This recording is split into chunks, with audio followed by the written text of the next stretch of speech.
Всем привет! Меня зовут Марина, и вы на канале Russian Language Club. Рубрика One Minute Russian. В этой рубрике всего за 1 минуту я рассказываю о трудных моментах русского языка. А здесь другие видео из этой рубрики. В этом видео я расскажу о словах учить, учиться, изучать, да. Иногда вам может казаться, что эти слова очень похожи. Да, между ними есть что-то общее, но также между ними колоссальная разница. Итак, начинаем One Minute Russian.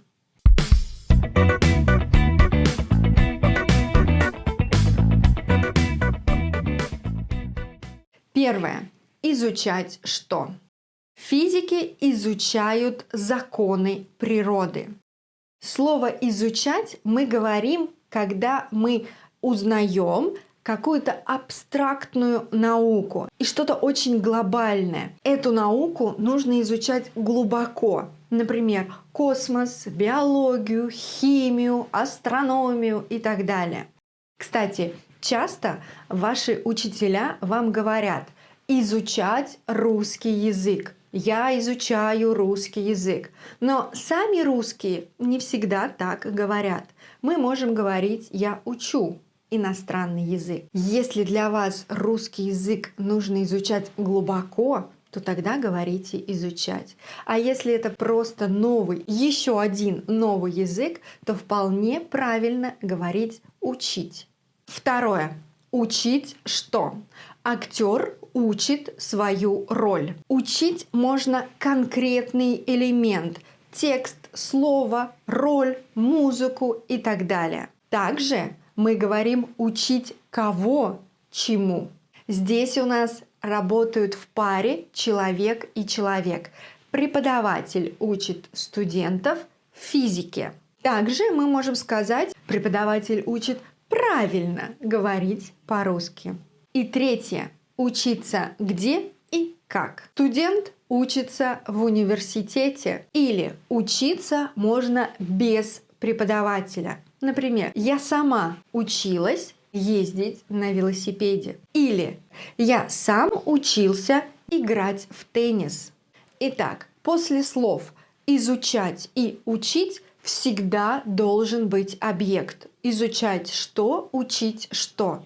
Изучать что-то абстрактное, глобальное, учить что-то конкретное. Также учить может вас ваш преподаватель, то есть человек плюс человек. А после слова «учиться» нет объекта, только действие. Учиться играть, учиться плавать, учиться говорить. Также в русском языке есть слово «заниматься». Заниматься где? Заниматься чем? В этом варианте больше практических действий. То есть вы занимаетесь больше не теорией, а именно практикой. Вы пробуете вашу теорию на практике. Вы что-то делаете, чтобы лучше учиться или уметь что-то делать. И очень популярный вопрос в русском языке. Чем ты занимаешься? Это синоним «что ты делаешь?». А теперь давайте соединим все эти слова в одной ситуации. Я учусь в университете. Я изучаю английский язык. Сейчас я учу грамматику и фонетику. На уроках грамматики преподаватель учит нас правильно использовать времена глаголов. А на уроке фонетики мы занимаемся произношением. То есть мы учимся говорить без акцента. В комментариях пишите, что вы изучаете, что вы учите, чем занимаетесь и чему учитесь. А может быть, вы тоже преподаватель и учите чему-то ваших студентов. Не забудьте подписаться на канал Russian Language Club, чтобы не пропустить новые интересные видео о русском языке. Ставьте оценку и встретимся совсем скоро в следующем видео. Пока-пока! До скорой встречи!